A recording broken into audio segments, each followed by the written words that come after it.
wa asyhadu anna Muhammadan abduhu wa rasuluh. Ya ayyuhalladzina amanu taqullaha haqqa tuqatih wa la tamutunna illa wa antum muslimun. Semoga Bapak Ibu semua yang hadir di sini sehat semuanya. Semoga Allah berikan keberkahan umur, harta dan keturunan-keturunannya. Amin ya rabbal alamin.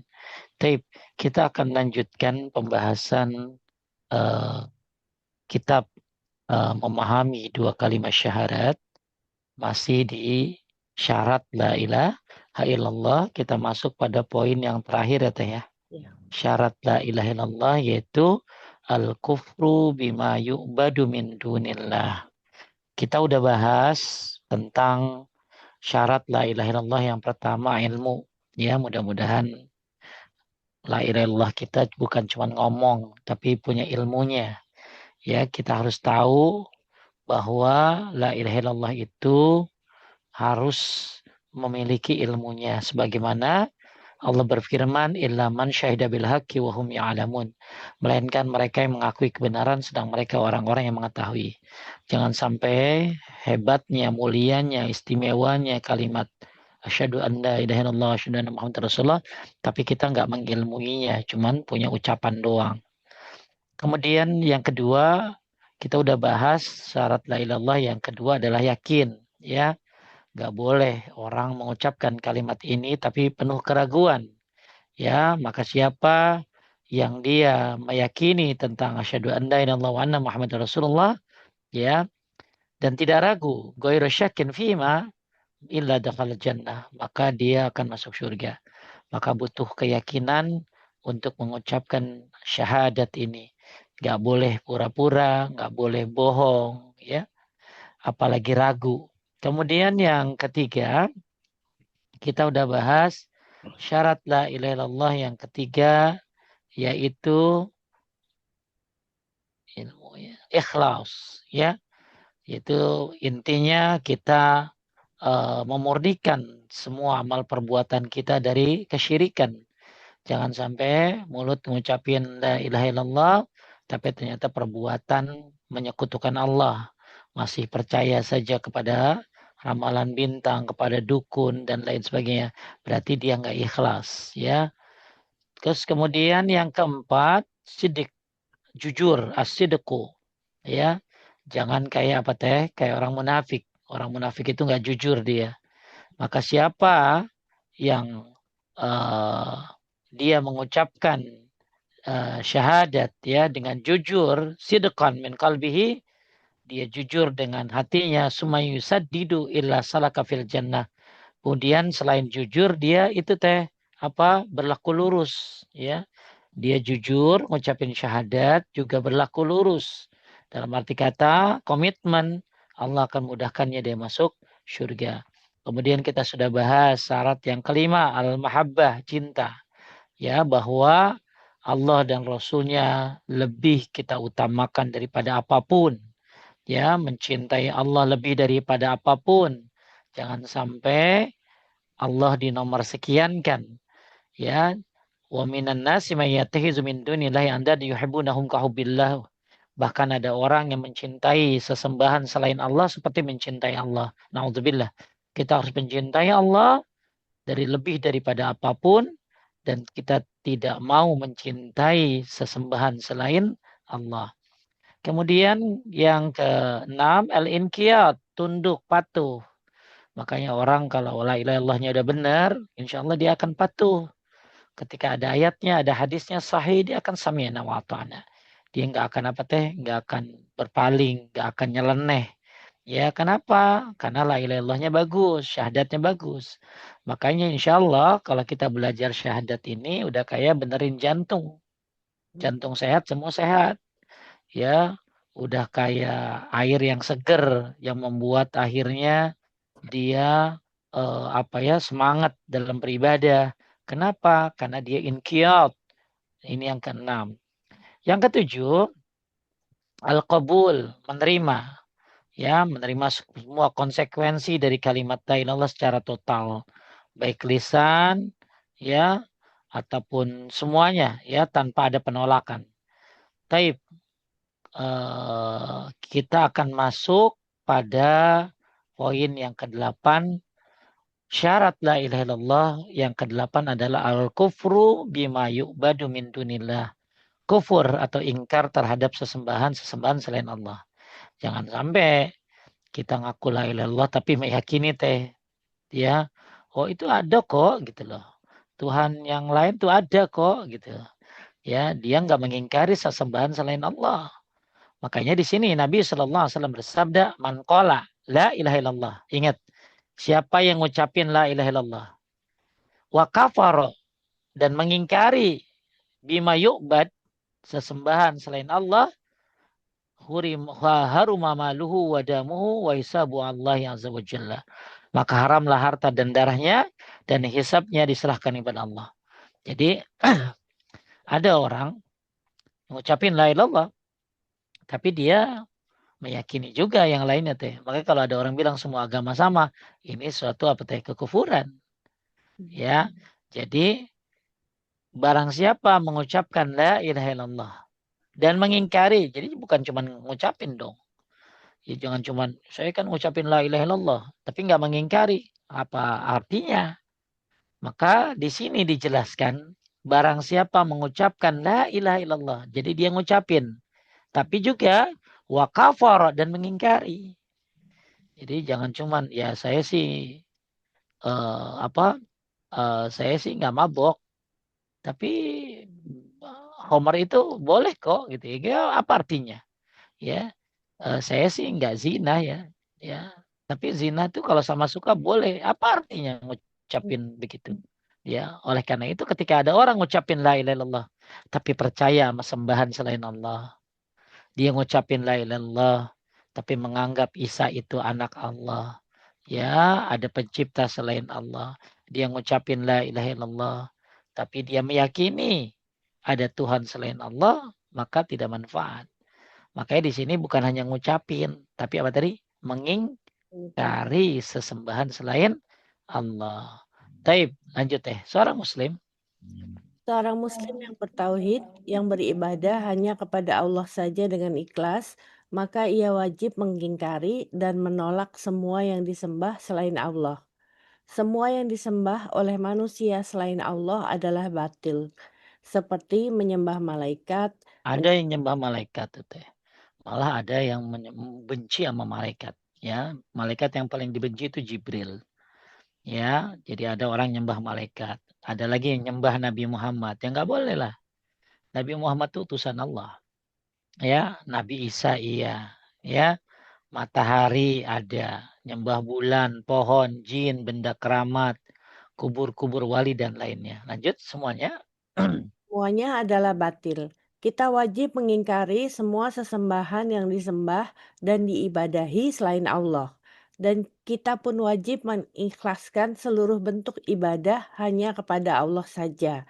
Seluruh bentuk ibadah wajib kita tujukan hanya kepada Allah saja dan tidak boleh kepada selainnya. Allah satu-satunya yang boleh diibadahi dan semua yang diibadahi selain Allah adalah batil. Allah berfirman, "A'udzubillahi minasyaitonir rajim, dzalika bi anna Allah wal haqq wa anna ma yad'una min dunihil batil wa anna Allah wal aliyyul kabir." Artinya Demikianlah karena sesungguhnya Allah dialah Rob yang sebenarnya dan apa saja yang mereka seru selain Allah adalah batil. Dan sesungguhnya Allah dialah yang maha tinggi, maha besar. Surat Taib, Luqman ayat 30. Ya, inilah poin terakhir. Kita coba lebarkan poin ini tentang bagaimana pembahasan komplit dari pembahasan ini. Taib.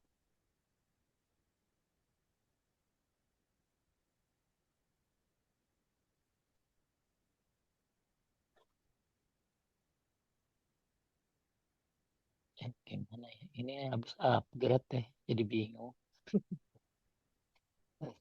Sebentar.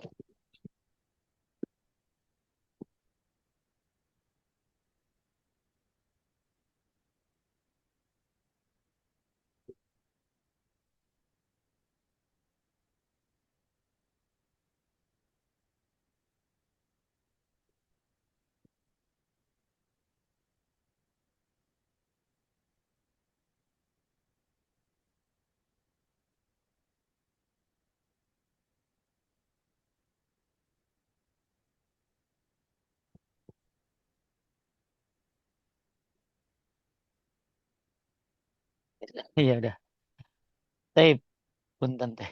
Enggak, apa-apa. Top. Oh, ya. Yang mana tadi tuh? Yang mana tadi kamu cek? Itu yang itu yang pun. Tape al-kufru bima yu'badu min dunillah. Tape di sini ada satu hadis. Tadi kan dua ayat ya. Ada dua ayat dari yang sudah kita bahas.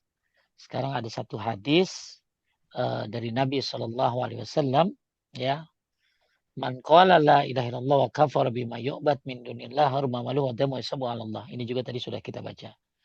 Di sini apa maksud di sini juga dan sesuatu yang disembah selain Allah disebut ini teh togut. Apa teh? Disebut Togut, togut. togut. Ya. Nabi Sallallahu Alaihi Wasallam tidak berhenti pada kalimat man qala la ilaha illallah. Barang siapa mengucapkan la ilaha illallah. Tapi dilanjutkan dengan wa kafara bima yu'bad min dunillah. Dan mengingkari apa yang disembah selain Allah. Jadi tauhid memiliki dua sisi yang tidak boleh dipisahkan. Ingat ya, tauhid itu punya dua sisi yang nggak boleh dipisahkan. Menolak dan menetapkan. Menolak dan menetapkan. Apa maksudnya? Nafi dan isbat. Coba contoh teh. La ilaha, tidak ada ilah yang berhak disembah dengan benar. Nah itu nafi namanya teh, meniadakan. Illallah, kecuali Allah itu menetapkan. Ya, jadi ketika orang ngucapin la ilallah, dia berarti kan menetapkan Allah Tuhannya, tapi tidak menolak sesembahan selain Allah, maka nggak manfaat. Makanya la ilaha illallah itu punya dua rukun dan 8 syarat. 8 syaratnya ini yang lagi kita bahas teh. Ya, nah dua rukunnya apa? Nafi dan isbat. Apa itu nafi teh? La ilaha. Isbatnya illallah. Paham teh? Saya ulangi. Jadi kalimat la ilaha illallah itu punya dua apa teh? Rukun. Rukun. Rukun yang pertama namanya nafi. Nafi itu meniadakan. La ilaha. Tidak ada ilah yang berhak diibadahi dengan benar. Itu namanya apa tadi? Meniadakan. Illallah itu apa dia? Menetapkan. Bahasa Arabnya apa? Isbat. Ya, sama kayak ayat ini. Barang siapa yang mengatakan la ilaha illallah, berarti ini kan menetapkan teh. Wa kafara bima yu'bad, berarti apa? Menolak. Ya. Jadi tauhid ini memiliki apa tadi? Dua sisi. Ya jadi gini teh, kayak gini. Ada orang sholat. Ya, ada orang sholat. Tapi ternyata dia juga menyekutukan Allah Subhanahu wa taala, yang nggak bisa gitu loh. Jadi intinya tauhid ini ada dua pokok, nafi dan isbat. Dia coba ngomong la ilaha illallah, tapi dia harus dia harus meniadakan dan harus menetapkan. Ya, jadi jangan cuman saya kan percaya tidak ada Tuhan selain Allah, tapi dia juga harus meniadakan. Meniadakan apa tadi? Sesembahan selain Allah. Nah, semua sesembahan selain Allah ya disebutnya apa teh? Togut. Apa teh? Togut. Togut. Togut itu sesembahan selain Allah. Maka di sini Allah berfirman, tadi kan kita bahasnya di sini di dalam tadi surat Luqman ya teh ya, ayat 30 ya. Surat Luqman ayat 30. Terus ini kan hadis, ya, hadis. Siapa yang kufur kepada tadi ini, barang siapa yang ngucapin la ilaha illallah dan dia mengingkari apa yang disembah selain Allah, ya, maka dia berada dalam jaminan. Nah, sekarang di sini ada satu ayat Al-Qur'an dari surat Al-Baqarah ayat 256. Famay yakfur bit-taghut wa yu'min billah faqad istamsaka bil urwatil wusqa lam fisala ma. Ini sinonim teh. Apa sinonim itu? Persamaan. Persamaan, ya, persamaan dengan hadis dan ayat yang tadi. Ya, surat Luqman ayat berapa tadi? 30. 30 dan hadis ini. Nah, ada dalam ayat yang lain hampir sama modelnya. Barang siapa yang kufur kepada togut dan beriman kepada Allah, maka sungguh ia telah berpegang pada tali yang sangat kuat yang tidak akan putus. Nah, di sini ada kalimat urwatil wusqa teh. Di sini nih ada bahasa Arabnya di sini. Saya botin. Bil ur Kelihatan teh? ya, bil ur Urwatil wusqa. Nah, urwatil wusqa itu kalau bahasa artinya teh adalah tali yang tidak berpegang pada tali yang sangat kuat. mhm. Maksudnya adalah la ilaha illallah. Saya ulangi di sini, barang siapa yang kufur kepada togut. Apa tadi togut teh? Sesembahan selain Sesembahan Allah. selain Allah. Dan beriman kepada Allah. Maka sungguh ia telah berpegang pada urwatil wusqa. Apa urwatil wusqa itu artinya? Tal Tali yang sangat kuat. Maksudnya apa? La ilaha illallah. Ya, jadi ini ayat sinonim dari Luqman 30 dan dari hadis yang tadi kita baca bahwa ada ayat yang lain siapa yang kufur kalau tadi kan siapa yang baca la ilaha illallah dan mengingkari kan itu ya. Sekarang enggak, barang siapa yang kufur kepada togut. Apa togut itu tadi? sesembahan selain Allah. Sesembahan selain Allah dan beriman kepada Allah, maka ia telah berpegang kepada apa tadi? Tali yang sangat kuat. Bahasa Arabnya apa tadi? Us Urwatil us Usko. Nah, Urwatil Usko ini maksudnya apa? La ilaha illallah. Ya.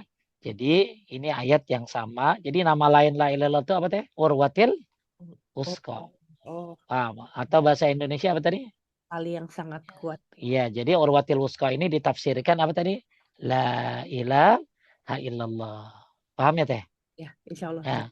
Jadi siapa yang tidak menyembah kepada selain Allah, ya, yang barang siapa yang kufur kepada togut, barang siapa yang hanya nyembah kepada Allah, maka dia telah berpegang kepada urwatil wusko, tali yang sangat kuat. Berarti apa?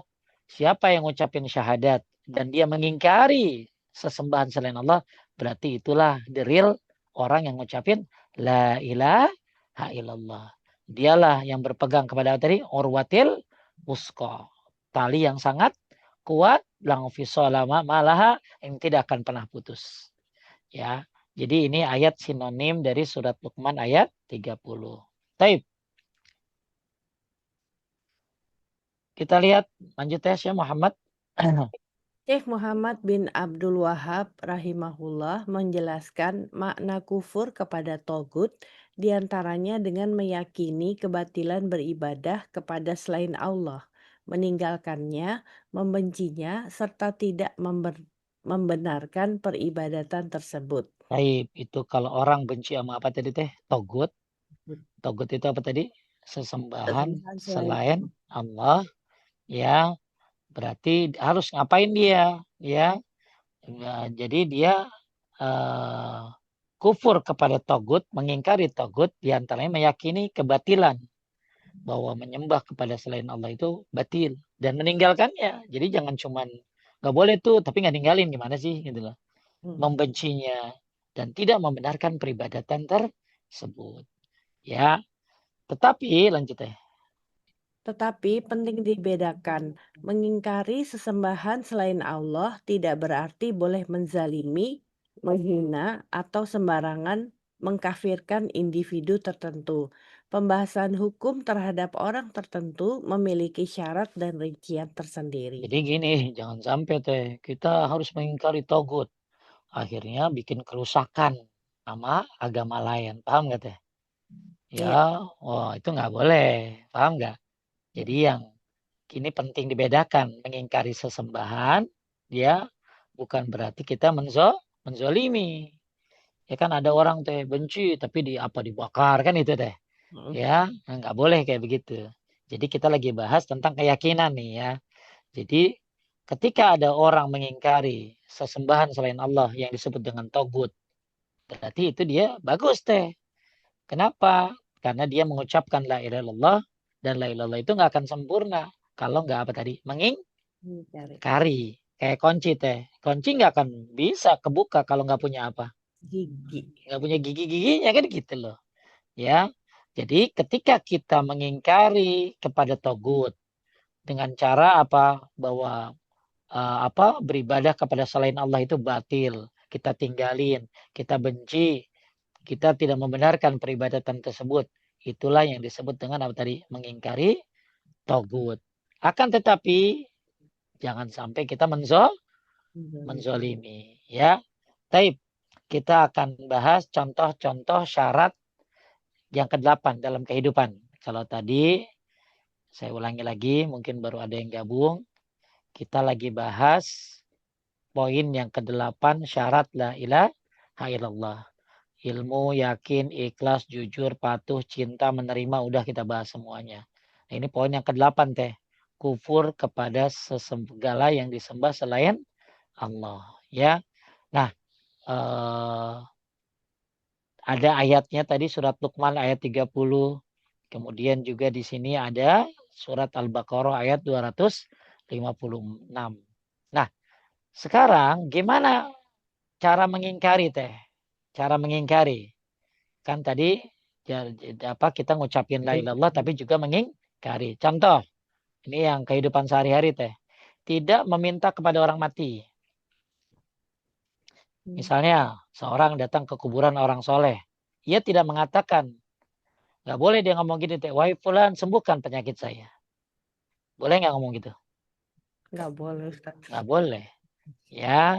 Atau wahai wali lancarkanlah rizki saya. Boleh ngomong begitu? Nggak boleh. Nggak boleh. Tapi dia harusnya berdoa apa? Ya Allah, ishfini. Ya Allah sembuhkanlah aku. Itu doanya kan bukan di kuburan teh. Paham nggak? Iya.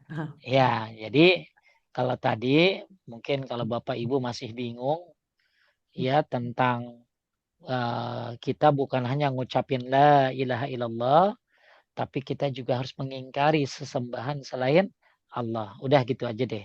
Apa contohnya dalam kehidupan sehari-hari? Contoh-contoh apa tadi? Contoh mengingkari sesembahan selain Allah. Yang pertama, tidak minta kepada orang mati. Ya, maka orang dulu tuh senang ziarah teh, tapi ziarah sama orang hidup. Karena kalau orang mati mah tinggal didoain simple. Ya, orang hidup butuh diperhatiin. Dia punya makan atau enggak. Kalaupun kita ziarah ke orang yang sudah mati, itu adalah bagian daripada sunnah. Dan tujuannya apa ziarah itu? Mengingat mati. Mengingat kematian. Ya, justru sekarang banyak orang yang mungkin ziarah kubur tapi kagak ingat mati teh. Cuman pengen curhat doang. Ya, pengen ngomong sama yang mati gitu loh. Ya, maka ketika kita ziarah kubur silakan nggak apa-apa. Tapi harus tahu adab-adabnya. Karena ziarah kubur itu ada yang begini teh. Ada yang dia masuk kepada syirik teh. Meminta sama yang mati. Ya. Yang kedua, dia tidak meminta teh, tapi menjadikan yang mati ini sebagai perantara, paham nggak? Iya, tetap harus. Ya, dengan kuburan ini, ya Allah, dengan kuburannya wali ini, mudahkan urusan saya, kan gitulah. Nah, ini poin yang kedua yang lebih rendah dari yang pertama teh. Yang ketiga, ya dia sangat suka ke kuburan, tapi tidak suka ke masjid. Ya, jadi kita lagi bahas contoh-contoh syarat la ilaha illallah yang ke-8. Bukan hanya ngucapin la ilaha illallah, tapi kita juga harus mengingkari sesembahan selain Allah. Apa contohnya? Tidak minta kepada orang mati. Orang mati itu didoain kok. Ya, sempat viral tuh orang mati diajak ngomong, diajak ngobrol. Ya, viral tuh di YouTube. Ada orang ngaku kiai ngajak ngobrol mayit. Ya, jadi kalau orang datang ke kuburan, ya dia ziarah. Ya ngapain? Ya ngucapin salam teh. Assalamualaikum ya ahlad diyar minal mu'minin wal muslimin dan seterusnya. Ngapain? Bahkan ada syarat-syaratnya nggak boleh pakai sendal teh. Kalau mau ke kuburan tuh sunnahnya nggak boleh pakai sendal. Selama tidak ada yang membahayakan ya. Ya, jadi bagusnya jalan kaki biasa. Ya, terus kemudian jangan lama-lama. Nggak boleh duduk di atas kuburan. Ya, apalagi sampai tadi minta sama kuburan. Apalagi tadi kalau nggak minta ke kuburan, poin nomor 2 teh menjadikan kuburan ini sebagai apa? Bagian jalan tawasul gitu ya. syukur. Atau yang ketiga, dia sangat betah ke kuburan, tapi sampai dia akhirnya nggak betah ke masjid gitu ya. Jadi ini contoh. Jadi kalau kita ngomong wahai fulan sembuhkan penyakit saya sama orang mati, ini nggak boleh. Wahai wali lancarkan rezeki saya, tapi hendaklah kita berdoa, ya Allah sembuhkanlah aku. Kenapa? Ya, wa annal masajida lillahi fala tad'u ma'allahi ahada. Sungguh masjid-masjid itu milik Allah, maka janganlah kalian berdoa kepada siapapun bersama Allah. Jadi ya harusnya berdoa itu hanya untuk Allah Subhanahu wa taala. Taib ini poin yang pertama contoh dalam kehidupan yang mungkin masih ada sekarang. Apalagi teh nomor 2. Nomor 2, tidak percaya benda memiliki kekuatan gaib. Misalnya ada yang mengatakan pakai gelang ini supaya tidak terkena musibah. Simpan batu ini insya Allah usaha aman. Taruh benda ini di mobil supaya tidak kecelakaan. Seorang yang memahami tauhid akan mengatakan, yang menjaga saya adalah Allah, benda yang tidak memiliki kekuatan gaib kecuali ada sebab yang memang ditetapkan Allah secara syar'i atau terbukti secara nyata. Taib. Ya kan Hajar Aswad kan luar biasa teh batu dari surga. Ya kan? Tapi kata Umar apa?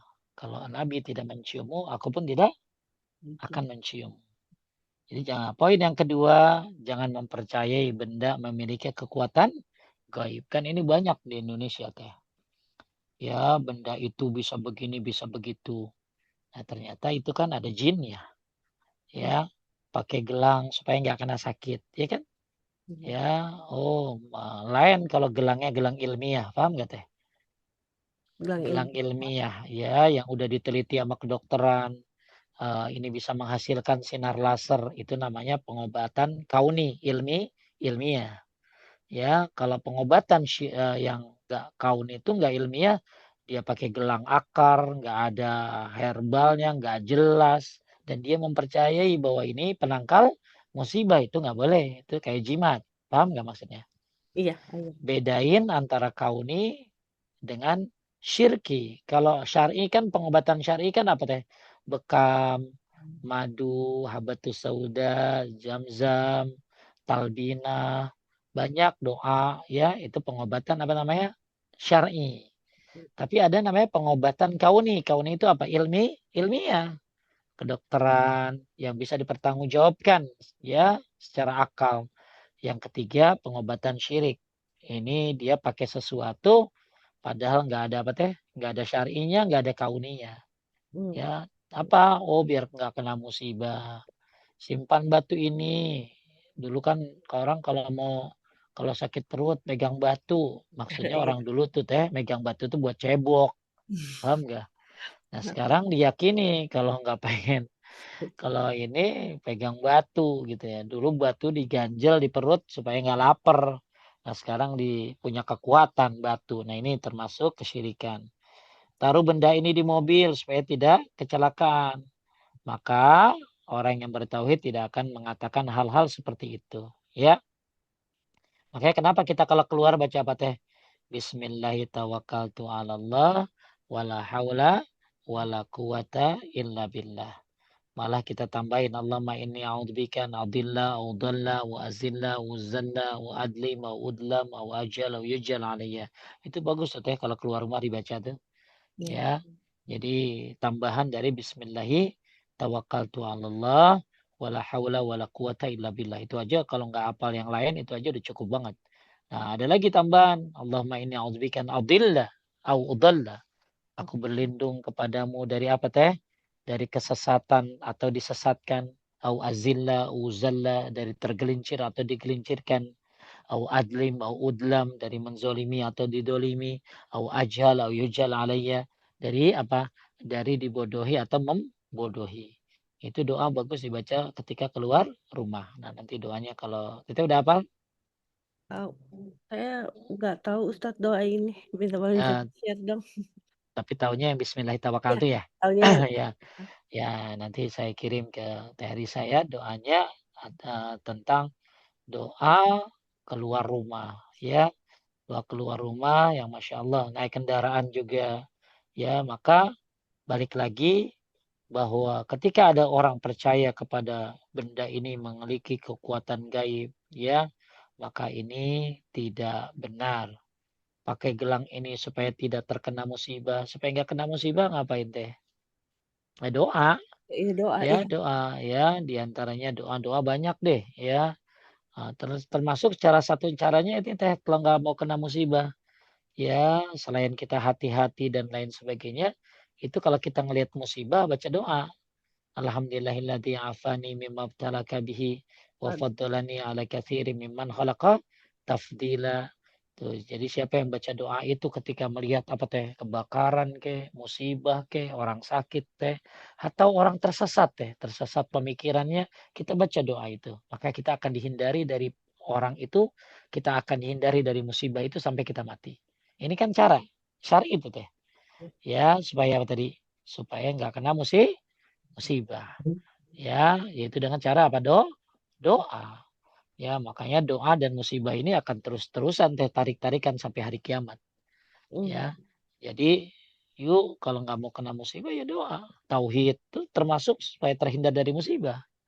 Ya, seperti Nabi Yunus kan bacanya apa teh, la ilaha illa anta subhanaka inni kuntu minaz zolimin. Ya, padahal dia di bawah laut ada 3 kegelapan lah teh, kegelapan malam, kegelapan laut, kegelapan perut ikan paus. Tapi Allah selamatkan. Maka supaya nggak kena musibah tuh tauhid solusinya, bukan malah apa, malah kedukun, ya malah melakukan kesyirikan dan termasuk ya baca doa, ya termasuk melihat orang habis operasi lagi sakit ini musibah ini kita baca doa. Apa tadi? Alhamdulillahilladzi afani mimma ibtalaka bihi wa faddalani ala katsirin mimman khalaqa tafdila. Itu saya teh kalau ngelihat apa kecelakaan baca itu. Ya, maka kita akan dihindari dari musibah itu sampai kita mati.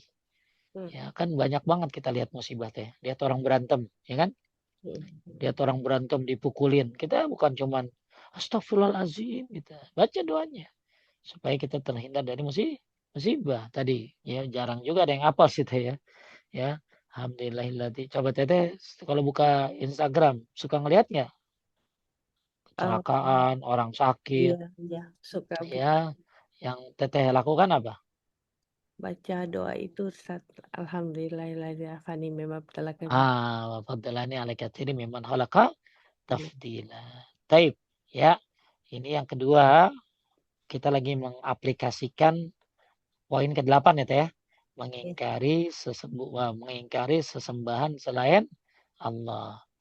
Terus kemudian tidak menggunakan jimat, ya. Misalnya lanjut, Teh.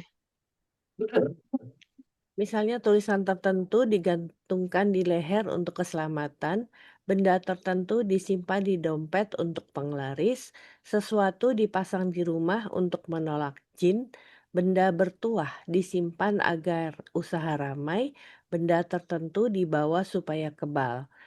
Seorang ahli tauhid meninggalkannya, bukan karena mengatakan jimat yang ini kurang bagus, tapi karena keyakinannya, saya tidak membutuhkan jimat, Allah yang menjaga saya. Baik, ya, ini poin yang ketiga.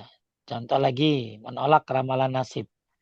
Kan dulu mah zaman kita ada zodiak gitu ya. Iya, Sas. Ya, soalnya saya sempat dapat berita ada ibu-ibu katanya bajunya syar'i, ya bajunya doang kali ya. Tapi kalau awal tahun suka datengin paranormal, nanya masa depannya gimana, keadaannya gimana.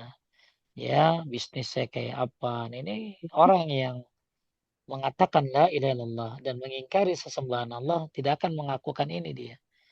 Ya, sekarang ada namanya itu teh cek hodam. Ya, cek hodam. Oh, teh Vina hodamnya nyeblorong. Kalau lagi susah dia datang gitu nolong. Nah, ini kesyirikan zaman now teh. Kesyirikan zaman now. Itu di TikTok itu mah. Oh, Ya, ya. Jadi menolak ramalan nasib. Ya, menurut apa kalau dulu kan zaman kita zodiak ya. iya, Atau ada lagi teh kalau ini teh menurut tanggal lahir. Ini kalau mau kawinan nih nggak boleh begitu tuh. eee, Ya, Ustaz ya? jodoh Anda cocok dengan orang yang kelahiran bulan tertentu. Ya, akhirnya sampai ada orang ngadain acara nikahan Rebo teh. Saya tanya kenapa nikahan Rebo? Kan nikah Rebo mah teh, ya orang juga susah datangnya tuh ya, betul nggak? Karena bukan libur. Mhm. Ya, boro-boro balik modal itu mah. Yang datang juga dikit kali. Dia bilang apa? Oh, karena kita lahirnya tanggal sekian, hari anu nggak boleh kalau ngadain acaranya tuh hari Jumat, Sabtu, Ahad tuh nggak boleh gitu. Bolehnya Rebo gitu. Ya ini nggak boleh kayak begini. Ya, ini kita lagi mengaplikasikan yang nggak usah yang terlalu jauh deh tuh ya. Insya Allah kalau kita ini nggak ada yang nyembah selain Allah gitu teh, paham ya? Seorang Muslim ya. Tapi kalau hal ini kan bisa terjadi kan teh? Bisa Ustaz ya. Iya, kalau kita nyembah selain Allah, insya Allah enggak. Ya, tapi bisa jadi seseorang melakukan hal-hal ini gitu loh. Maka kalau kita mengatakan la ilaha illallah, ya, wa kafara bima yu'bad dan mengingkari apa yang disembah selain Allah, bukan hanya mengingkari togut secara bentuk, oh saya nggak nyembah pohon Pak Ustadz, saya nggak nyembah jin, tapi hal-hal kayak begini termasuk bentuk-bentuk kesyirikan, Mhm. ya. Jodoh, apalagi ya saya bisa melihat masa depan, nggak boleh ini. Wa ma tadri nafsum madza taksibu dan hanya Allah yang tahu masa depan. Seorang muslim tidak menggantungkan keyakinan kepada ramalan. Kenapa? Qul la ya'lamu man fis samawati wal ardil ghaiba illallah. Tidak ada seorang pun di langit di bumi yang mengetahui perkara gaib kecuali Allah. Kemudian lanjut nomor 5. 5, tidak mencari orang pintar untuk urusan gaib.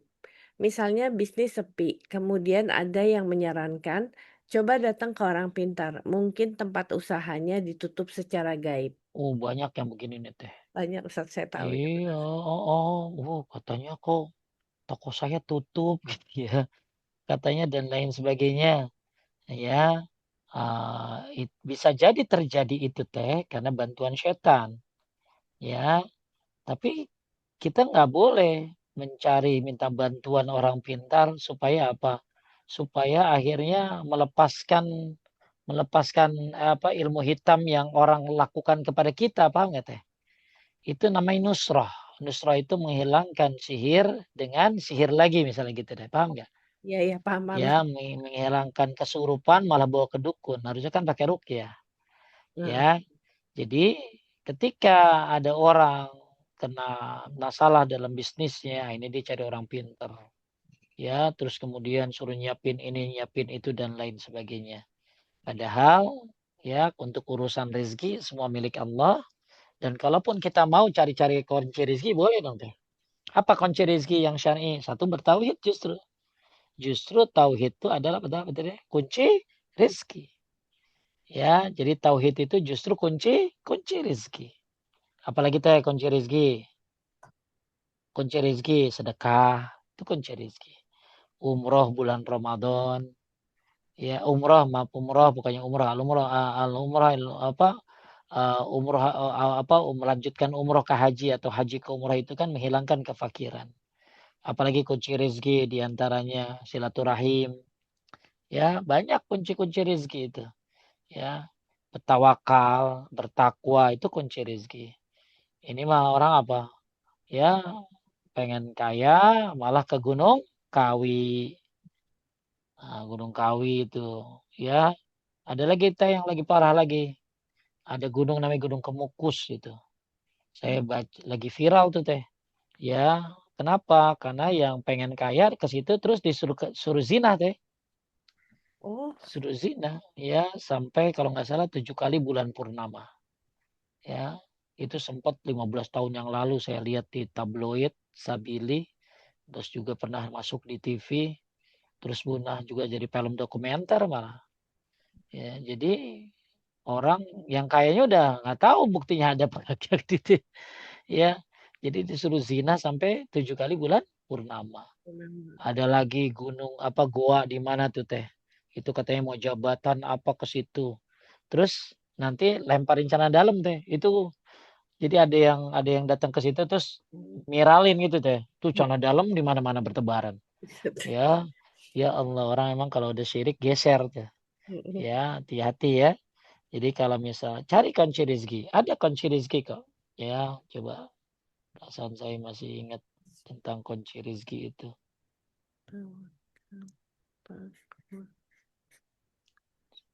Nah,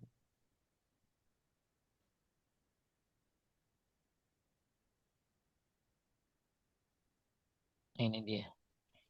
Coba poin-poinnya aja teh kunci rezeki. Satu, Meminta meminta. hanya kepada Allah. Lanjut sesungguhnya. Sesungguhnya yang kamu sembah selain Allah itu tidak mampu memberikan rizki kepadamu. Maka mintalah rizki itu di sisi Allah dan sembahlah Dia dan bersyukurlah kepadanya. Hanya kepadanya lah kamu akan dikembalikan. Tuh kan, justru di sini kalau pengen rezeki diapain teh? Mintalah rezeki kepada Allah. Terus sembahlah dia, ya kan? Mm. Disuruh nyembah Allah dan bersyukurlah kepadanya. Hanya kepadanya lah kamu akan dikembalikan. Ya, jadi kalau pengen rezeki ya gimana? Ya minta sama Allah lah, gitu loh. Ya, terus sembah Allah, bukan malah ke Gunung Kawi, ke Gunung Kemukus, suruh jinah lagi di situ. Ya, terus kemudian ya jinahnya udah kayak tempat pelacuran teh. Iya, Ya, ya, terus lagi dan lain sebagainya. Banyak orang pengen kaya, tapi malah menyembah kepada selain Allah. Nauzubillah. Ya, ada lagi istighfar dan taubat itu kunci rezeki itu. Ya, banyakin istighfar. Surat Nuh ayat 10 sampai 12. Taubat itu kunci rezeki. Wakal tustaghfiru rabbakum innahu kana ghaffaran sama alaikum dan seterusnya. Apalagi teh takwa tuh, wa may yattaqillaha yaj'al lahu makhraja wa yarzuqhu min haitsu la yahtasib. Siapa yang bertakwa, takwa itu apa? Jalanin perintahnya, jauh larangannya, akan dapat rezeki yang tidak disangka-sangka, akan dapat jalan keluar. Tawakal kepada Allah, ya, wa may tawakkal Allah fahuwa hasbuh. Ya, kemudian melanjutkan haji dengan umroh, silaturahim, berinfak di jalan Allah, memberi nafkah pada orang yang menuntut ilmu syariat ini bagus nih teh. Ya, ngasih nafkah sama orang yang menuntut ilmu syariat teh. Misalnya Teteh punya saudara lagi menuntut ilmu di Madinah. Nah, itu bagus kita kasih uang jajan, kita kasih nafkahnya Teh. Ini mm, termasuk kunci rizki Teh. Ya, terus kemudian 10 berbuat baik kepada orang lemah. Hijrah di jalan Allah. Ya, taib inilah sedikit tambahan tentang kunci-kunci rizki. Kembali lagi kepada pembahasan kita, itu tentang uh, kufur kepada segala yang disembah kepada selain Allah. Ya, taib kemudian kita ya bisnis coba datang ini tadi udah dibahas ya. Jadi yang harus dilakukan apa teh? Tadi kalau pengen apa urusan bisnis lancar, mm. bukan nyari orang pintar, justru disuruh bertauhid kepada Allah dan disuruh menyembah Allah. Suruh silaturahim, suruh sedekah seperti itu. Kemudian tidak minta penglaris sama kayak tadi, ya. Ya, banyak orang ya pengen buka ini buka itu restoran, ya akhirnya pakai apa? Jimat, pakai bantuan jin, ya. Kemudian tidak menyembelih untuk selain Allah yang ketujuh. Contohnya teh misalnya, Eh, Misalnya menyembelih hewan sebagai persembahan kepada jin penjaga tempat, penunggu laut, gunung, pohon, atau kuburan. ada nggak yang begitu teh? Banyak Ustaz saya tahu. Iya, ya menyembelih hewan, tapi buat apa? Ya buat penjaga tempat, ya, Kaji. ya sedekah bumi, penunggu laut, yang Roro Kidul. Ya buat gunung, buat pohon, buat kuburan. Gak boleh menyembelih untuk selain Allah. Kan kita sering dengar ayatnya. Inna salati wa nusuki wa mahyaya wa mamati lillahi rabbil alamin la syarikalah. Kemudian tidak memberikan sesajen kepada makhluk gaib. Ya, taruh makanan di sini supaya penunggunya nggak marah. Kan dulu masih kecil kita masih suka lihat ya teh ya. Masih suka lihat ada sesajen-sesajen di kali dan main saya sekarang alhamdulillah udah nggak ada ya. Mudah-mudahan kesyirikan makin hilang. Kemudian tidak takut kepada makhluk dengan takut ibadah ya. Beda teh ya. Kalau takut ibadah itu takut sama Allah. Tapi kalau takut digigit oleh ular normal teh. Iya. takut dirampok, itu normal. Ya, jadi jangan sampai, Pak Bu, jangan berenang di situ banyak buaya. Wah, takut sama Allah. Jadi caplok tuh sama buaya dia. Ya, jadi takut itu yang ada yang bersifat manusiawi. Nah, tapi ada takut yang bersifat ibadah. Takut hanya kepada Allah Subhanahu wa taala. Tapi ada sekarang teh, ya, kalau sesajen tidak diberikan, penunggu gunung pasti marah. Ya, nanti celaka keluarga saya. Kalau nggak ziarah ke kuburan Anu, nanti celaka. Nah, ini termasuk, ya, sudah masuk wilayah keyakinan yang sangat berbahaya terhadap tauhid. Oh, kalau ziarah ke kuburan kudu ngesot jalannya. Kalau nggak ngesot nanti bakalan celaka. Nah, ini nggak boleh takut sama makhluk nih teh kayak gini. Takut ibadah itu hanya takut kepada Allah Subhanahu wa taala. Tapi kalau takut sama makhluk dalam arti kata ya merampok itu boleh, itu takut yang manusiawi. Ya.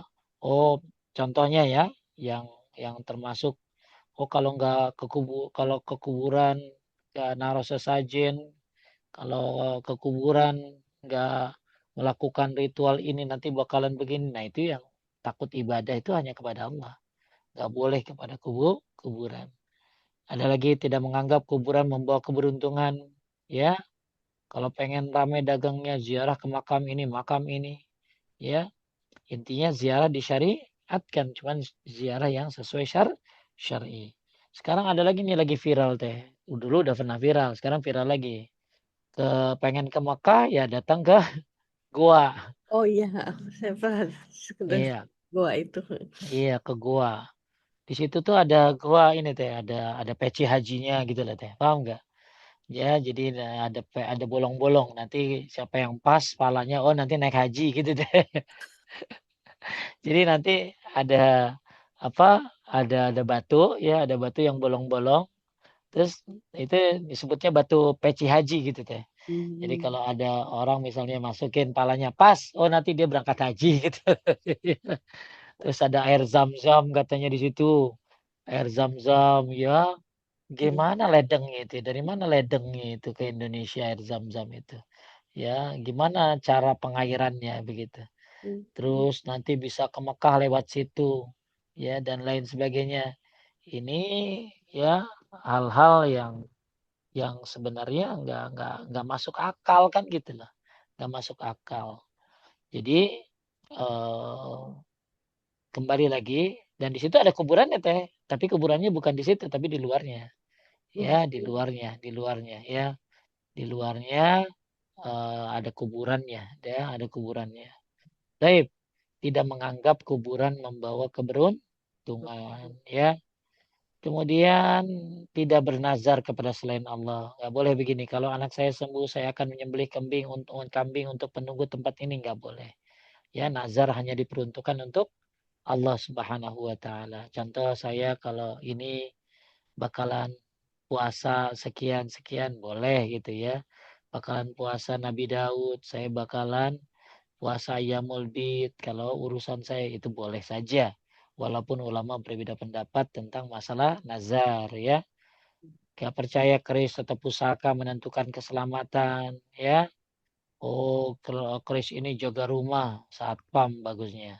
Ya, batu ini buat pemilik yang berwibawa. Hajar Aswad aja. Ya, nggak begitu kok gitu ya. Pusaka ini membuat usaha lancar. Kemudian 13 tidak menggantungkan hati kepada manusia. Ya, kalau bukan karena bos saya habis hidup saya nggak boleh begitu tuh. Ya, ini kata-kata yang nggak pantas untuk orang yang belajar tauhid. Kemudian tidak menganggap dokter sebagai pemberi kesembuhan. Nggak boleh tuh teh. Berobat ke dokter itu boleh, bahkan merupakan ikhtiar yang benar. Pengobatan apa namanya tadi teh? Kau nih. Tahu nih. Apa? Kauni. Kauni itu apa tadi? Ilmiah. Ilmiah. Ya, ilmiah bisa dipertanggungjawabkan secara akal, secara udah berdasarkan penelitian itu boleh ya. Berobat ke dokter itu boleh. Bahkan itu ikhtiar. Tapi hati mengatakan, lanjut dokter. Dokter adalah sebab, obat adalah sebab, yang menyembuhkan hanya Allah. Baik, jadi nggak boleh digantungkan hatinya kepada dokter, kepada obat, tapi gantungkan hatinya kepada Allah. Sebagaimana firman Allah, Faiza maritu fawa yashfin, dan apabila aku sakit dia menyembuhkanku. tidak menggantungkan hati kepada uang. Ya, oh selama saldo saya banyak hidup saya pasti aman. Ya, tapi ingat uang itu hanya sebab. Ya, bukan berarti dia pasti seperti itu. Jadi punya tabungan itu boleh. Ya, tapi jangan sampai menggantungkan hati. Ini hal-hal yang kecil-kecil lah. Ya, dengan kehidupan ketika kehidupan kita. Taib. Intinya orang yang mengucapkan la ilaha illallah tapi ketika takut masa depan mencari ramalan ini salah. Ketika bisnis sepi mencari pengaris ini salah. Ketika sakit malah pergi ke dukun ini salah. Ketika pindah rumah malah mencari penetral energi ini salah. Ketika takut jin masang benda tertentu ini salah. Ketika mencari jodoh menggunakan ramalan tanggal lahir ini salah. Ketika ingin jabatan mendatangi tempat keramat ini salah. Ketika ingin kaya pakai benda keberuntungan dan semuanya, disinilah kalimat kita diuji teh. La ilaha illallah itu bukan hanya di lisan, tapi harus apa tadi? Teh mengingkari sesembahan selain Allah Subhanahu wa taala. Taib, kita masih ada satu lagi terakhir di bab ini teh. Yang D ya Ustaz. Yang terakhir ya, Mana yang D betul. Ya, bagaimana kita kita merealisasikan tauhid yang sebenarnya. Jadi ada berapa tadi ilmu? Ya, jadi syarat la ilaha illallah itu rukunnya dulu. penetapan. Rukunnya ada berapa teh? Rukunnya ada dua. Rukunnya Rukun apa tadi? adalah Rukun dua. dua. Apa tadi? Nafi Rukun dan nafi dan rukun isbat. apa nafi itu? Nafi Meniadakan. itu meniadakan, Isbat itu isbat itu menetapkan. kan. Ya, apa contoh nafi kalimatnya? La, La la ilaha. ilaha Isbat isbat illallah. Ya. Nah, terus ilmu ya, satu yakin, ikhlas, jujur, jujur, cinta. patuh, cinta, menerima, dan terakhir yang kita bahas tadi mengingkari sesembahan selain Allah. Jadi cuman bukan ngucapin la ilaha illallah tapi masih ke dukun, gimana? Ngucapin la ilaha illallah kan banyak yang begitu, campur. Iya. Ngucapin la ilaha illallah tapi perebutan ini kemarin tuh saya lihat. Perebutan air bekas cucian benda pusaka. Oh iya iya. Iya ya. Nah, jadi kaum muslimin insya Allah suka ngucapin la ilaha illallah. Bahkan kita dengar kalimat itu dalam setiap azan. Tapi nggak semuanya bisa mengingkari sesembahan selain Allah. Yang ngucapin la ilaha illallah tuh banyak. Tapi belum tentu dia mengamalkan tentang la ilaha illallahnya. Taib, kita lihat bagaimana kita merealisasikan tauhid yang sebenarnya. Lanjut ya. Adapun yang dimaksud dengan merealisasikan tauhid ialah membersihkannya dari syirik besar maupun syirik kecil, dari bid'ah yang berupa perkataan dan keyakinan, dari bid'ah yang berupa perbuatan, dan juga dari perbuatan maksiat. Itu semua dilakukan dengan cara menyempurnakan keikhlasan kepada Allah dalam setiap perkataan, perbuatan, dan niat. Juga dengan menghindar dari perbuatan syirik besar yang membatalkan tauhid dan syirik kecil yang meniadakan kesempurnaannya. Baik, jadi kalau syirik besar itu teh apa bedanya sama syirik kecil? Membatalkan tauhid. Kalau syirik besar itu mengeluarkan dari Islam. Kalau syirik kecil tidak. Kalau syirik besar itu abadi di neraka. Kalau syirik kecil tidak. Kalau syirik besar itu menghapuskan seluruh amal. Kalau syirik kecil tidak. Tapi syirik kecil juga meniadakan kesempurnaannya. Maka nanti kita akan belajar bagaimana supaya tauhid kita sempurna. Nah, bukan hanya ini aja teh. Contoh tauhid yang sempurna itu teh nggak gampang ngucapin sumpah demi Allah teh. Hmm, Kan ada orang ya teh dikit-dikit demi Allah, dikit-dikit demi Allah gitu loh. ya. Nah, kalau orang yang belajar tauhid itu nggak gampang. Ucapin demi Allah itu nggak apa sih, nggak menjadi sebuah dikit-dikit demi Allah, dikit-dikit demi Allah gitu. Ya, jadi ada cara-cara agar tauhid kita sempurna, bukan hanya bagus tapi sempurna. Di antaranya ya merealisasikan tauhid ini dan membersihkan dari syirik besar maupun syirik kecil. Lanjut di samping itu Di samping itu, wajib menjauhi bid'ah dan maksiat yang mengotori tauhid itu, meniadakan kesempurnaannya, serta mencegah dari pengaruh yang baik dari tauhid tersebut. Siapa saja? Siapa saja yang merealisasikan tauhid ditandai penuhnya hati dengan iman, tauhid dan keikhlasan yang ia dibenarkan dengan amalan, dia tunduk kepada semua perintah Allah Azza wa Jal, serta dia tidak mengotorinya dengan terus bermaksiat. Maka dia akan masuk surga tanpa hisab, bahkan termasuk orang-orang yang pertama memasuki dan menempatinya. Nah ini harapan ya teh. Kan berarti kita belajar tauhid, akhirnya gampang maksiat teh. Mm-mm. Ya, oh yang penting tauhid itu bagus, nggak apa-apa. Bikin dosa mah, yang penting bukan syirik. Justru orang yang bertauhid itu harusnya kan inqiyat teh. Inqiyat itu apa? Tunduk dan patuh. Tunduk, patuh. Berarti kalau disuruh jalanin perintah ya jalan. Kalau ninggalin ya ditinggalin. Berarti kalau dia bertauhid tapi masih maksiat, berarti dia belum belum merealisasikan tauhid dengan benar. Ya, jadi jangan jadi alasan yang penting gak syirik gitu loh deh.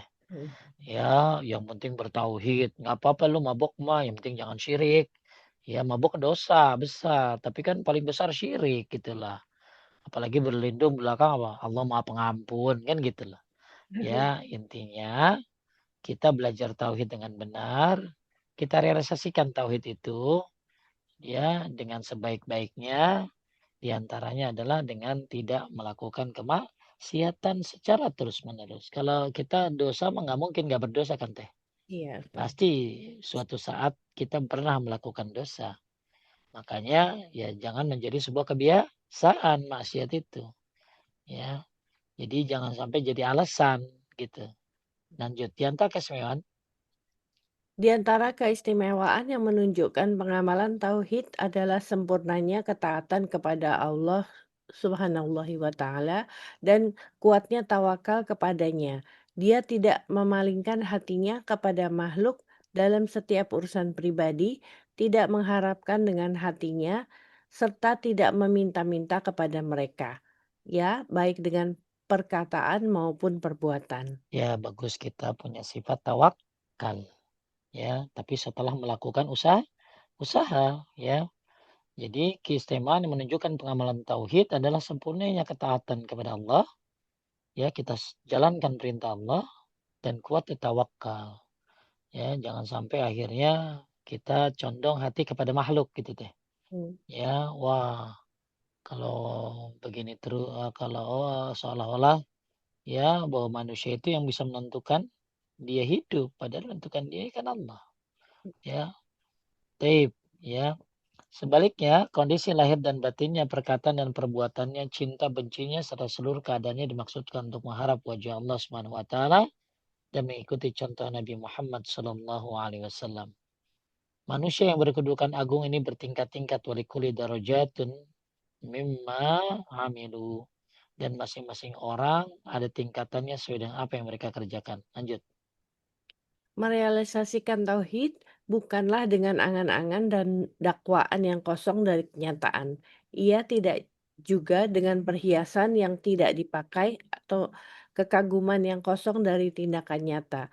Akan tetapi ia direalisasikan dengan apa yang tertanam dalam hati dari keimanan dan hakikat ihsan, serta dibenarkan oleh akhlak yang indah dan amal-amal soleh yang mulia.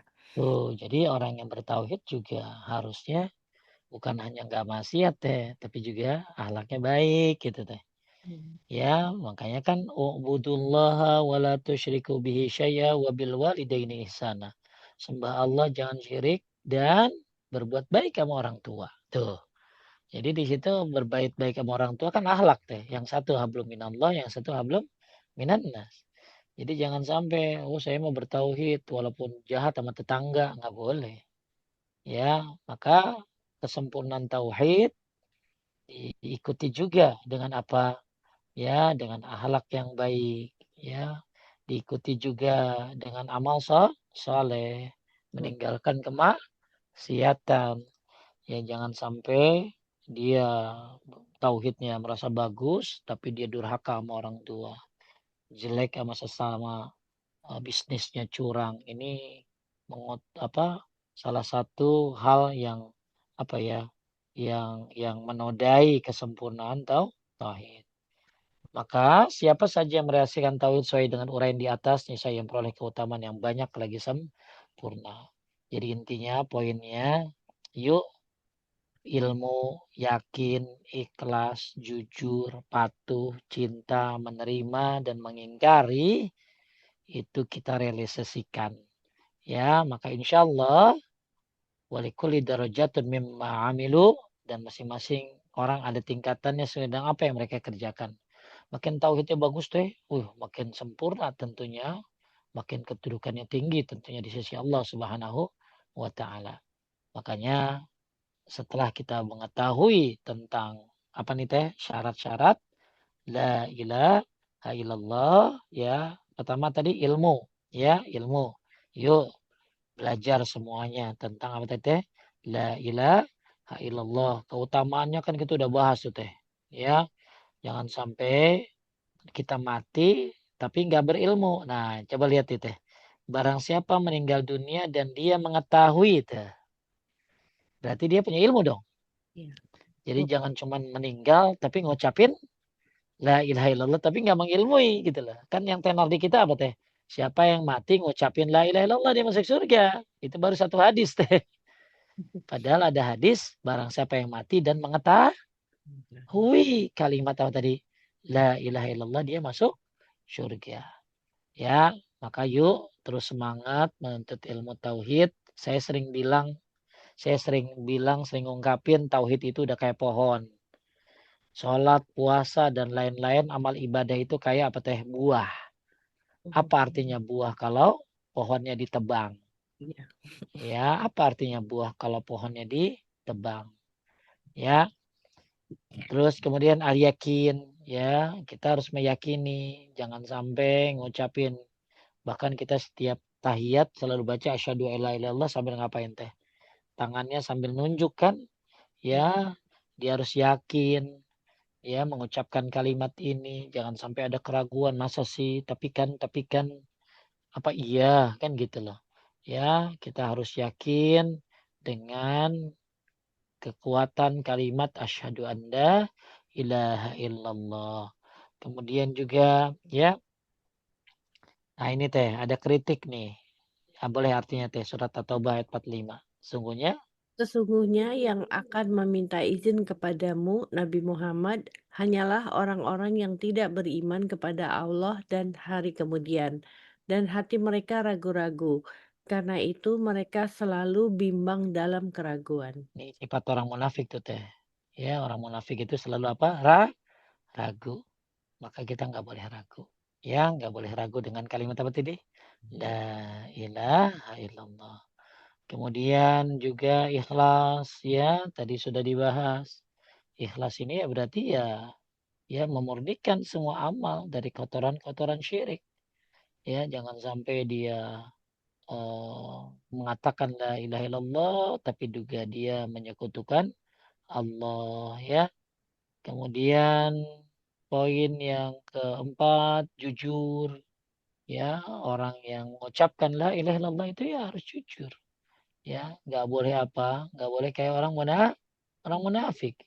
Nah, di sini kan ini orang munafik nih contoh nih. Mereka berkata lanjut kami Mereka berkata, kami mengakui bahwa engkau adalah Rasul utusan Allah. Surah Munafikun 1. kemudian Kemudian Allah zaujal Azza wa Jal mendustakan mereka dengan firman-Nya yang artinya, dan Allah mengetahui bahwa engkau benar-benar Rasul, utusannya, dan Allah menyaksikan bahwa orang munafik itu benar-benar pendusta. ya dia nggak jujur. Ya, makanya orang munafik ini ada sifat-sifatnya. Ya, salah satunya apa? Tidak jujur dia. Ya, kemudian cinta, ya, kita harus mencintai Allah Subhanahu wa taala, ya. Bahkan kita harus mencintai Nabi kita Muhammad sallallahu alaihi wasallam, ya. Lanjut ya. Dan cinta kepada Allah itu dibuktikan dengan mencintai Nabi teh. Coba baca teh, katakanlah. Katakanlah Muhammad, jika kamu mencintai Allah, ikutilah aku. Niscaya Allah mencintaimu dan mengampuni dosa-dosamu. Allah Maha Pengampun, Maha Penyayang. Jadi kalau cinta Allah, bagaimana caranya? Ikuti Nabi Muhammad Sallallahu Alaihi Wasallam, maka Allah pun akan mencintai kita. Ya, statusnya sih keren teh, cinta Allah, Allah lagi, Allah terus, Allah forever. Tapi dia nggak ngikutin Nabi Muhammad Sallallahu Alaihi Wasallam. Dan siapa yang mencintai Allah, ya, maka Allah akan memberikan dia manisnya iman. Manisnya iman. Inqiyad fatuh. Ya, bahwa orang yang ngucapin la ilaha illallah dia harus tunduk, harus patuh. Patuh kepada apa tuh? Perintah-perintahnya, larangan-larangannya. Maka saya selalu bilang, ya, siapa yang pengen apa, siapa yang memang susah untuk meninggalkan larangan-larangan Allah, ya, hendaklah belajar tauhid. Insyaallah kalau tauhidnya bagus, dia akan meninggalkan semua larangan-larangan Allah. Ya, orang yang belajar tauhid harusnya tunduk dan patuh. Terus kemudian kobul gitu ya. Kobulnya apa? Menerima, ya, menerima seluruh konsekuensi dari kalimat Allah yang terakhir tadi apa tadi? Mengingkari terhadap sesembahan selain Allah Subhanahu wa taala. Baik, selesai di bab ini, insyaallah kita masuk kepada bab yang selanjutnya. Kita lagi bahas bab ya, ya tentang syarat-syarat kalimat la ilaha illallah. Mungkin ada yang nanya teh? Ada Ustaz berapa? Baik. Ya. Bismillahirrahmanirrahim. Eh, Ustadz, apakah berpendapat atau meyakini bahwa jalan masing-masing dalam hal sesembahan selain Allah itu termasuk dosa, walaupun dilakukan atas dasar toleransi beragama, dan apakah ini dapat dibenarkan secara syariat? Gimana contohnya teh? Eh, Contohnya gimana ya? Berpendapat meyakini bahwa jalan masing-masing tuh, oh ya, lakum dinukum waliyadin kali ini saya menangkapnya ya. Untukku agamaku, untukmu agamamu gitu loh Ustadz. Dalam hal ini. Jadi lulu gua gitu kayak. Asal Ya, dasar toleransi beragama. sebenarnya gini, kita menghormati toleransi itu tidak mengganggu ibadah mereka teh, itu aja. Hmm, Ya, tapi tidak meyakini ke agama mereka, paham nggak? Ya, jadi kan perlu dibedakan antara akidah dan jangan sampai akidah kita menolak akidah mereka, tapi kita mengganggu mereka kan nggak boleh teh. Ya, jadi salah satu bentuk toleransi kepada orang non Muslim gimana teh? Membiarkan mereka dalam tidak mengganggu mereka dalam beribadah. Ya, itu kan keyakinan mereka. Akan tetapi, ya kita nggak boleh. Karena gini kayak, lakum dinukum waliyadin. Agamamu agamamu. Agamaku agamaku. Tapi kan ada ayat. Inna dina indallahil Islam.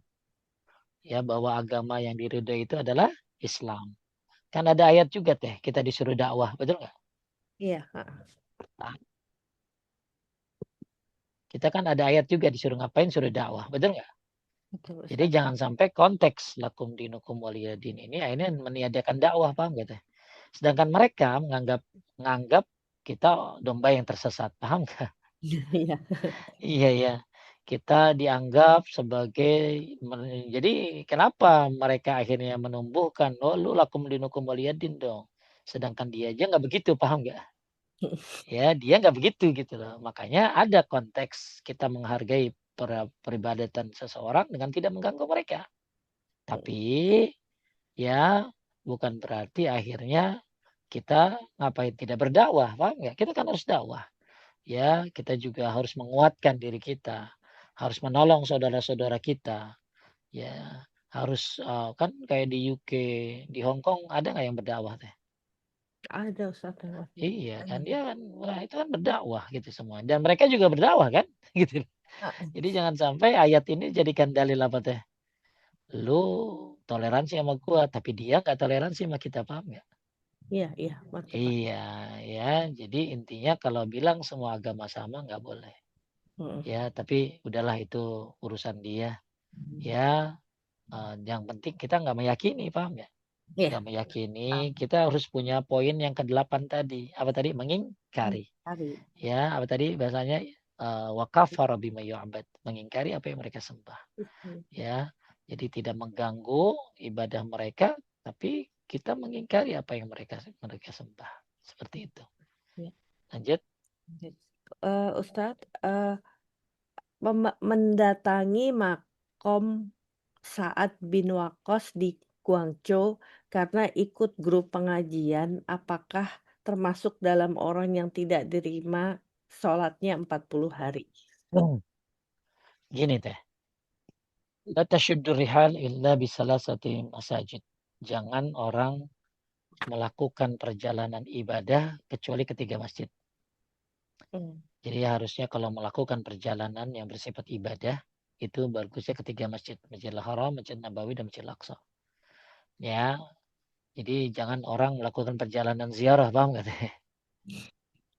Ya kan ada orang ziarah, ziarah. Kita ke Madinah itu bukan ziarah. Kita ke Madinah itu pengen umroh, pengen ngambil mikat di sana. Kita pengen sholat di Masjid Nabawi.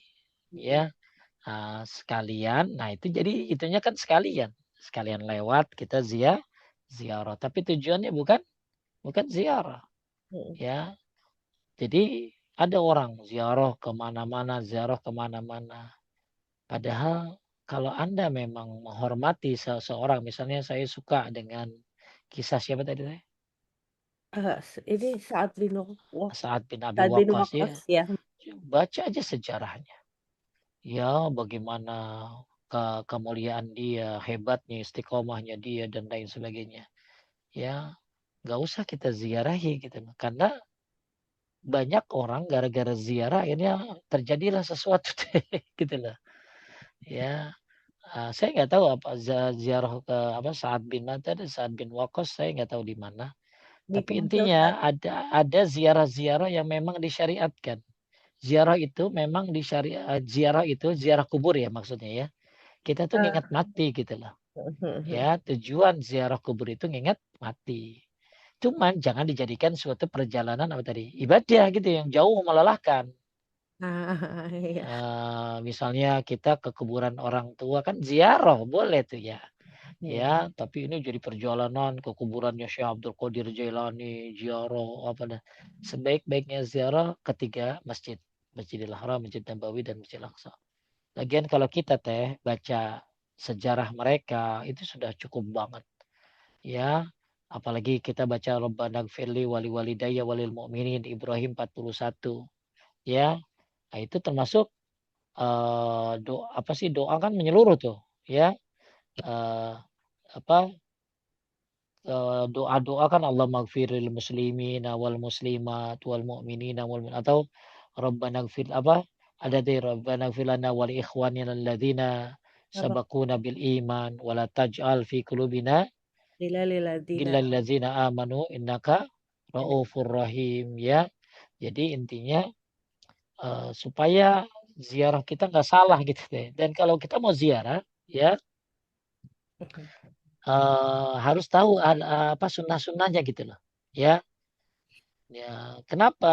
Kan Nabi nyuruh nyuruh ngapain? Ziarahlah kubur fa inna tuzakkirukumul akhirah.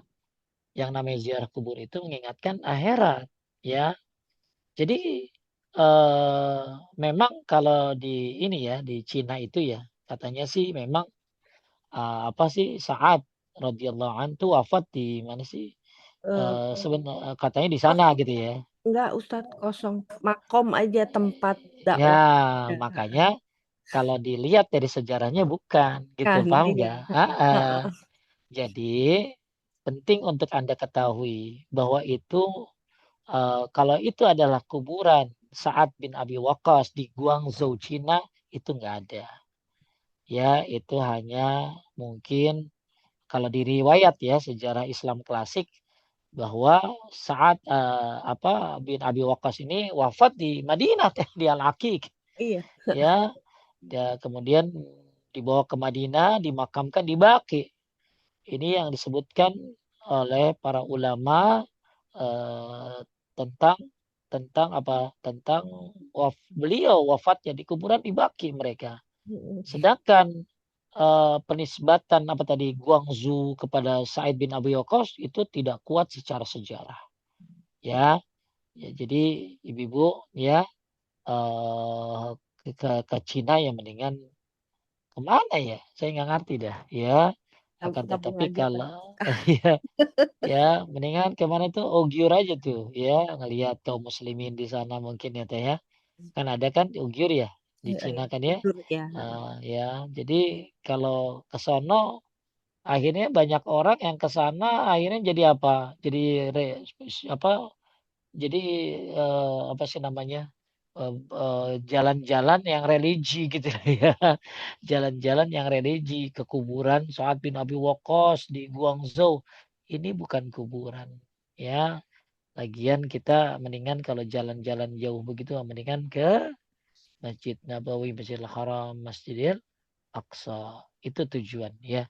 Ke Palestina juga sama Teh, waktu ke Palestina itu orang dibawa ke kuburan juga, saya juga bingung itu. Ya, ada kuburannya Nabi Ibrahim kan itu ya, dan lain sebagainya. Jadi tujuan Anda ke Palestina itu kan ke Baitul Maqdis. Ya, ke Baitul Maqdis. Ada kuburannya Nabi Musa dan lain sebagainya. Ya. Jadi kalaupun memang mau ziarah Teh, ya harus ada tahu ilmunya ya, ilmunya. Ya, nggak boleh minta, ya nggak boleh sholat depan kuburan, ya apalagi sampai meminta pertolongan kepada kuburan. Sudahkah kita bebas dari itu? Gitu loh. Paham nggak Teh? Iya. Ya, ternyata di sana kan ada kuncennya. Kuncennya baca sesuatu. Nah, Anda nggak ngerti yang dia baca. Tahu-tahu bertawasul. Tahu-tahu minta. Nah, ini jadi salah deh. Ya, Mhm, taib.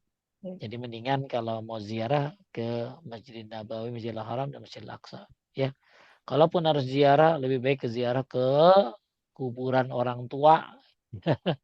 Ya, kuburan orang tua dan itu pun harus tahu tata cara yang sesuai sunnah dan tapi tujuan daripada ziarah apa tadi? Mengingat kematian. Tapi yang beredar apa Teh? Nyari berkah di kuburan. Nyari berkah di kuburan. Batu nisannya dioles-oles, bajunya dioles-oles ke batu nisannya biar berkah.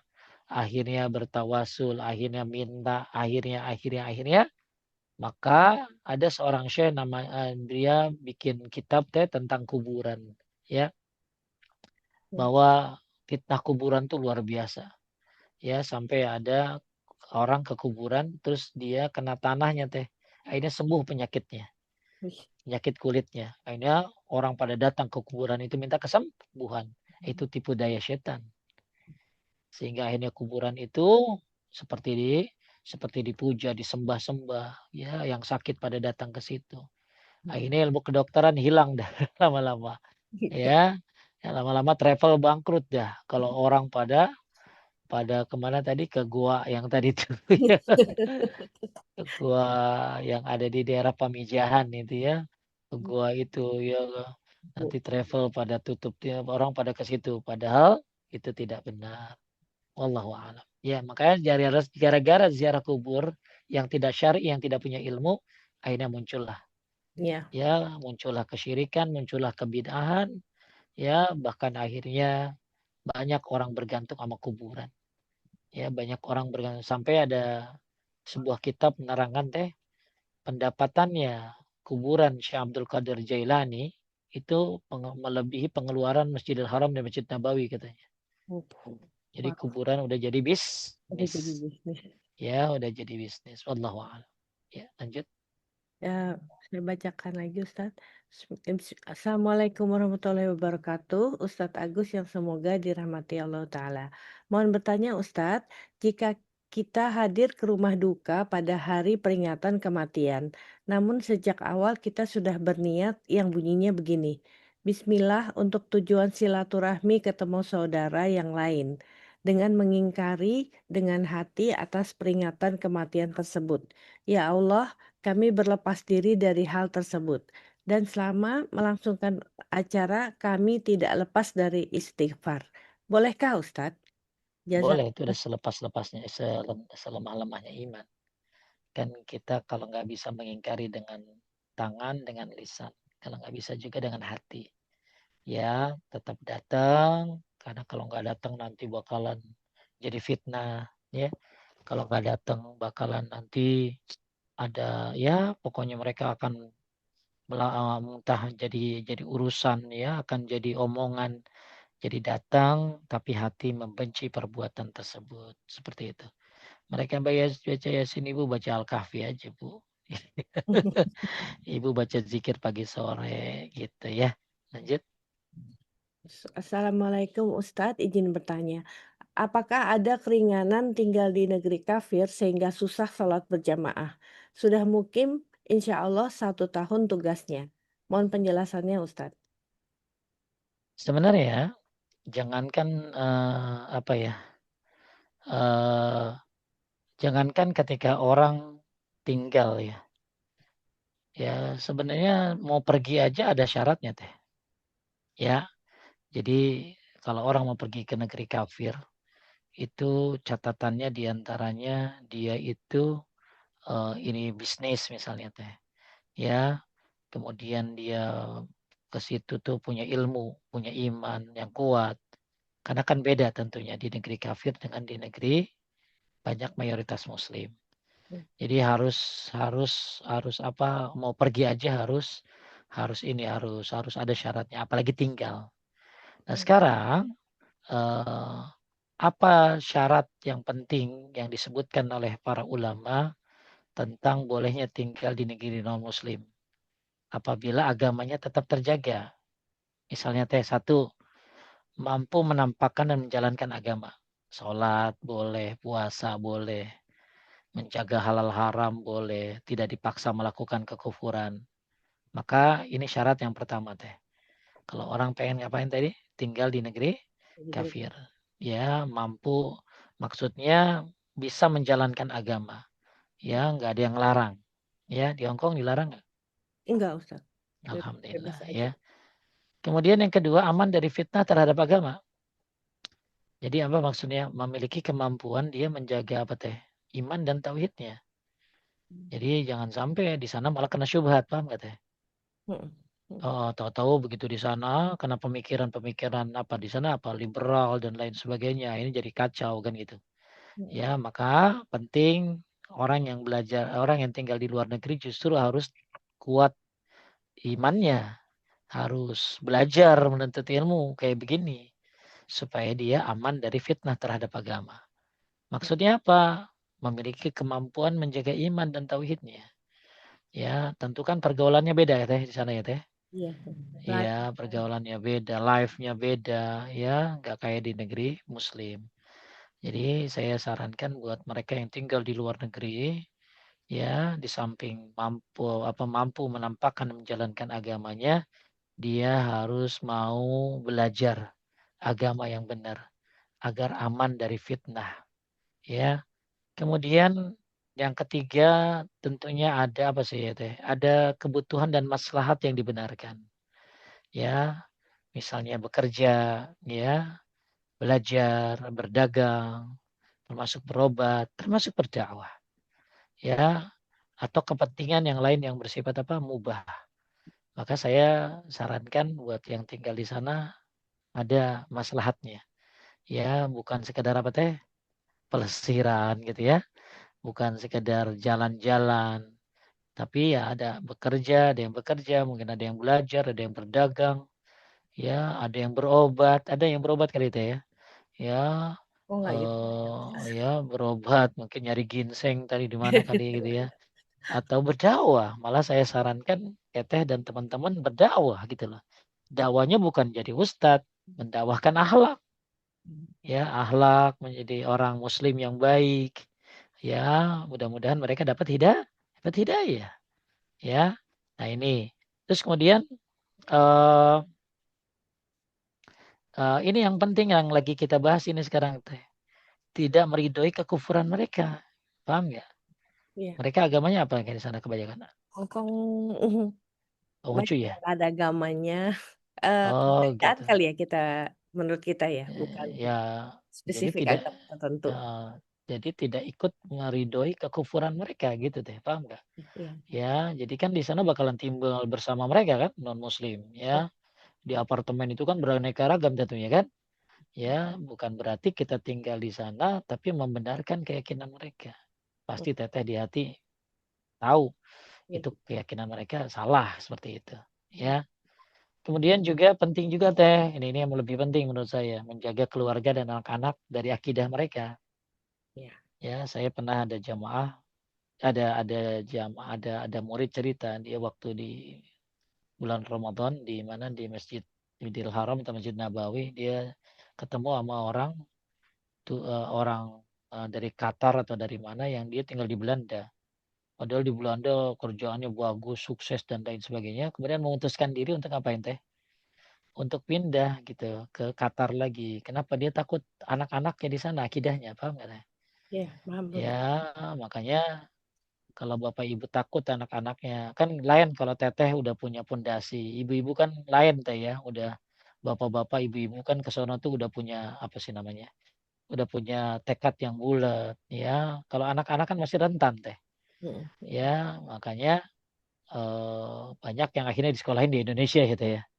Sekolahin di Indonesia atau pokoknya dijaga anak-anaknya dari paham-paham akidah mereka. mhm, Jangan sampai akhirnya anak-anak malah ngikutin akidah mereka gitu loh. Ya. Nah, ini penting nih menjaga keluarga dan anak-anak dalam akidah mereka ya. Jadi eh, kalau ternyata tidak mampu menjalankan agama dan khawatir agamanya rusak dan dia mampu pindah, ya berarti dia harus pindah. mhm, Seperti itu. Yang penting eh, apa nggak boleh terganggu agamanya. Ya aman dari apa tadi fitnah. iya. Ya boleh puasa boleh teh. Boleh di Hong Kong, Ustaz, Iya, bebas. iya bebas ya. Tidak ikut meridhoi apa tadi kekufuran Kekuasaan. mereka. Ya menjaga keluarga dan anak-anak dari akidah mereka. Dia dan ada kepentingan di sana. Itulah syarat-syaratnya. Wallahu a'lam. Eee, Ustadz ini menyambung, yang tadi, eee, ingin bertanya Ustadz bagaimana hukum bepergian ke negara non-muslim, Ya, Eropa, Amerika, dan sebagainya untuk urusan jalan-jalan? Saya pernah mendengar kajian bahwa haram pergi ke negeri kafir. Jazakallah khair.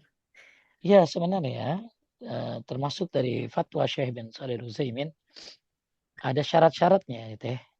Ya, para ulama seperti siapa tadi Syekh bin Shalih Utsaimin ada beberapa syarat penting kalau orang pengen ke negeri non muslim.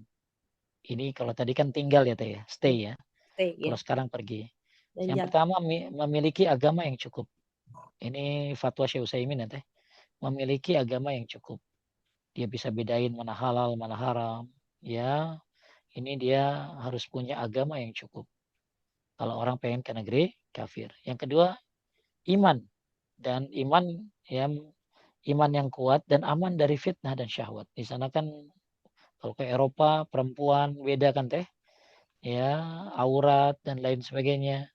Jangan sampai di sana malah zina dan lain sebagainya. Maka imannya kuat dan aman dari syahwat. Ya, aman dari fitnah syahwat. Itu poin yang apa tadi? Kedua yang disampaikan oleh Syekh bin Shalih Al Utsaimin. Iman yang kuat dan aman dari fitnah syahwat bahkan syubhat. Kemudian balik lagi kayak sama kayak tadi teh mampu menjaga dan menampakkan agamanya. mmm, Ya makanan halal, sholat, nggak ya jangan sampai safar malah kagak sholat teh. iya, Ya safar malah kagak sholat. Kemudian yang keempat ada kebutuhan dan maslahat yang dibenarkan. Ya sama kayak yang tinggal tadi. Dagang kah, belajar kah, ya berobat kah, berdakwah kah, urusan keluarga kah, atau kebutuhan mubah lainnya. Tapi ya eh, tidak kalau yang untuk apa tadi jalan-jalan inilah yang akhirnya kalau wisata ini yang akhirnya ulama seperti Syekh bin Shalih Utsaimin memberikan fatwa apabila tidak ada kebutuhan ya apa apa sih pokoknya kalau nggak ada kebutuhan yang seperti tadi berobat dan lain sebagainya ya maka ini tidak boleh sebenarnya kalau hanya tujuannya untuk ngapain teh untuk jalan-jalan. wisata. Ya, kenapa? Ya, jadi kalau orang mau ke negeri non-Muslim itu untuk apa kita pergi? Bagaimana keadaan? Harus ditanya tuh teh, untuk apa kita pergi? Bagaimana keadaan iman kita? Apakah agama kita tetap terjaga? Itu aja deh teh. Hmm. Ya, jadi kalau kesimpulannya, ketika seorang pergi ke negeri non-Muslim, hendaklah kita tanya. Satu, untuk apa Anda pergi ke sana? Dua, bagaimana keadaan iman Anda? Tiga, apakah agama Anda tetap terjaga di sana? Ya, ini sedikit ya fatwa-fatwa dari para ulama untuk apa, untuk penting mempertanyakan kenapa dia pergi ke sana gitu loh. Ya, jadi kalau Syekh Utsaimin tuh memberikan peringatan keras ya, safar ke negeri non muslim itu. Ya, kalau untuk apa tadi? Rekreasi. Tapi kalau untuk apa tadi? Ya, seperti berdagang, ya kerja, ada lagi yang menuntut ilmu, ya, karena mungkin nggak ada di tempatnya, berobat, apalagi berdakwah, ya, maka ini dibolehkan karena ada kebutuhan. Wallahu a'lam. Kemudian Habis deh, masih ada ada lagi. 2 lagi Ustadz, Boleh boleh? sekalian? Ya, ya. Bismillah, tunggu mana dia? Iya, Ustadz izin bertanya bagaimana solusi atau cara mengatasi secara syar'i jika seseorang terkena ilmu hitam, ilmu gaib, dan bagaimana caranya membedakan antara ustadz dengan ustadz dukun? Sebenarnya ya, solusi kalau kena sihir itu ada solusi sebelum kena dan ada setelah kena, gitu teh. Hmm. Jadi kalau kalau apa sih kalau sebelum kena itu dia bagus makan korma, ajwa sehari 7 butir setiap pagi. Itu belum kena ya teh.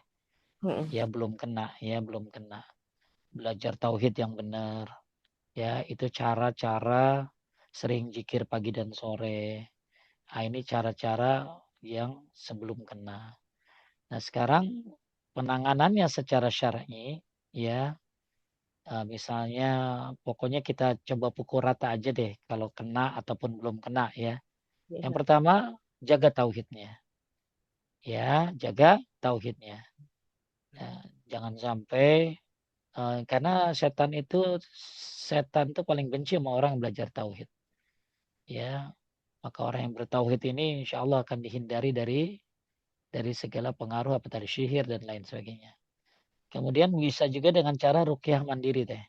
Rukyah mandiri baca Al-Fatihah, ayat kursi, 2 ayat terakhir surat Al-Baqarah, baca Al-Ikhlas, Falak An-Nas, lalu tiup ke tangan, usap ke seluruh tubuh. Ya, boleh. Ini rukyah, merukyah diri sendiri. Atau boleh juga sambil menzikirkan, mendawamkan baca Falak An-Nas teh. Hmm. Ya, sering-sering baca Falak dan An-Nas. Ya, atau baca Kulu Falak An-Nas, tiup ke tangan, usap ke seluruh badan.